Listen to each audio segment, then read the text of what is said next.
Nëse jeni sëmur, këto janë ushqimet që duhet të shmangni.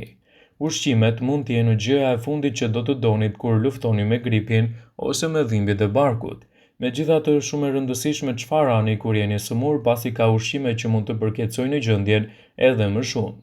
Këto ushqime dhe pije duhet të shmangen kur jeni sëmur që të merrni veten sa më shpejt. Kafeja. Duhet të limitoni konsumin e kafes për çdo lloj problemi ose sëmundje që keni. Kafeina te kafeja është diuretik, prandaj shkakton urinim të shpeshtë dhe dehidratim të trupit. Lëngu i portokallit duhet të shmangni kur jeni me kollë ose dhimbje fyti.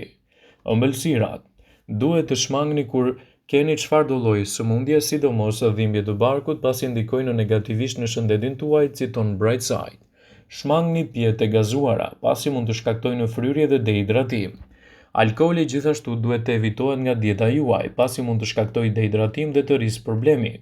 Ushqimet e skuqura dhe ato me yndyrë gjithashtu duhet të shmangen.